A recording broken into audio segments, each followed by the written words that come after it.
Alamusizzaako mwenna amannya yenze Kigundo Ashimu amanyikiddwa nga Simple K mutima gwa Uganda Taata Museveni. Ange ensonga endeese wano eno olwaleero eri wakati wange ne Nakangubi Jennifer, ensonga ya mwana oyo gwe yatuuma Museveni. Omuvubuka oyo Simple K asitudde enkundi muganda wange era njagala okukubuulira nti amaanyi galeese okuva ku bibere ebyamutuusibwako okutiisibwa kwonna. Kakasa nti munnange waliwo abamuli emabega era kino kigenda kulabisa nnyo Full-Figure olw'ensonga nti abadde nga ajja alwanirira mu eddembe ly'abasajja, agamba nti abasajja batulugunyizibwa, bayisibwa bubi, nti gavumenti erina okuteekawo ofiisi eyo. Essaawa eno ofiisi egenda tandikira ku ye, kubanga nga bwe mukimanyi wano e Uganda munnange omwavu takola ki, tawangula musango. Kitegeeza nti omwana ono waaviiriddeyo okuttusa ebintu bino ng'abanja omwana we Museveni nga ye Taata Museveni, wateekwa okuba nga waliwo ekyali kiriwo, waliwo engeri gye byavubibwamu era nga Full-Figure yakozesa abanene b'amanyi mu gavumenti okusobola okuzibiikiriza ebintu bino. Naye kati twolekedde okulaba DNA test era munnange Full-Figure kaweddemu. Nga bwe nabagamba tebasobola kuyita wali nti bamukwate bamusibe bakole batya, naye kana akatiba mwe bamutadde tagenda kusigala kyekimu. Njagala okubabuulira tagenda kusigala kyekimu kubanga kati njagala okukakasa nti bino bigenda kutambulira mu mateeka. DNA erume, DNA erina okuluma era taata w'omwana omutuufu alina okumanyika. Talina ngeri gyagenda kubasukkamu bano kubanga tebagenda kumubaakinga, bagenda mu kooti egambe nti tewali buzibu, mugende ku DNA era nga order from somewhere yeragira nti toddangamu okummanyiira yadde weetondatonda bye weetonda ebyombo, neetondera President Museveni, neetondera ne Salim Saleh, bali abasajja tebasonyiwa. Naye ndowooza kankulekereyo akatambi kano otegeere ensonga y'omuvubuka ono. Ensonga eno yagireeta omwaka gumu n'okusoba emabega n'avuvubibwa. Kakati munnange yessaawa Full-Figure nga bw'agamba nti abasajja batulugunyizibwa, kubanga ono omuvubuka agamba nti Full-Figure yamukozesa. Ekyo kirya nange yamukozesa.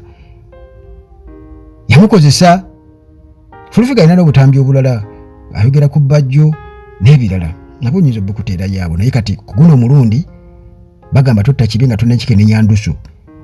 Full-Figure taata w'omwana omutuufu Museveni alina okumanyika kubanga bakimanyi ekituufu.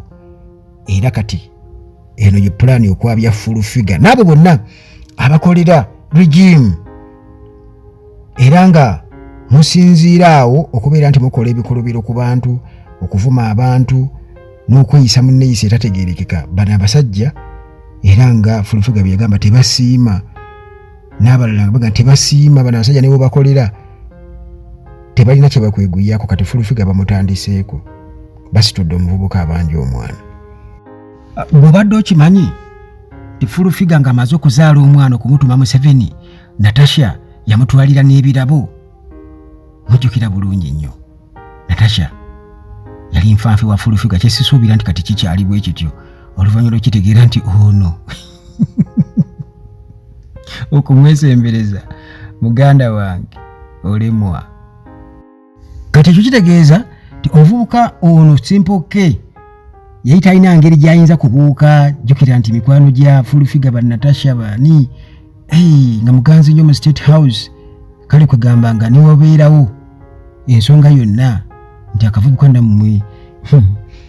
nammwe kale byaliwo naye ntiyo kale tetugenda kakkiriza kukola ki ate ako katono nnyo era kamala mukomera emyezi giijo mwaka muguno omusobyo Uganda kumpi mwaka gumu na kitundu kali mukomera omwo, naye nga kekatattako omwana ko bekakakasa. Alamusizzaako mwenna amannya yenze Kigundo Ashimu amanyikiddwa nga Simple K mutima gwa Uganda Taata Museveni. Ange ensonga endeese wano eno olwaleero eri wakati wange ne Nakangubi Jennifer, ensonga ya mwana oyo gwe yatuuma Museveni. Ntutte ebbanga omwana awezezza ebbanga lya myaka 4, nange nnyina obulumi nga taata. neetaaga omwana wange omutwalako mu kika kye naye omukazi takkiriza. Bwakeera ku makya era mumanyi bwakeera ku makya Pulezidenti Museveni n'amuwa ekifo kya President's Advisor ng'agamba yakwasaganya abaana ba ghetto. Nange nenjiye ennyimba zaali ezi bbiri nenzimutwalira ennyimba yazisiima ng'emabega nyina mikwano gyange nembaga nyina omuntu agenda otutuuse wa Pulezidenti Museveni naffe tuli banaku tuyina ebitone ndi muyimbi nakeera ku makya nga nkimanyi njagala ntuuse w'omukulembeze bansupporting mu mbeera eyo wenatuuka gyali ate nanziza mu bintu byakunkozesa. Obukwakulize bwe yateekawo kwegatta nze naye Fulufiga akozesa ebitamiiza bingi nga bw'anywa enjaga bw'anywa omwenge gwe nga ankubira ng'olwo ayagala nze kunkozesa kwegatta naye mu mbeera bw'etyo. Kituufu twali bw'amala okukozesa akyamazima kambabulire Fulufiga teri musajja amwagala talina musajja kitegeera. Bwakeera ku makya tugende ebbanga lyatambula nga nkozesa kaseera ne katuuka nangamba mbunno yafunye olubuto lw'omwana wange.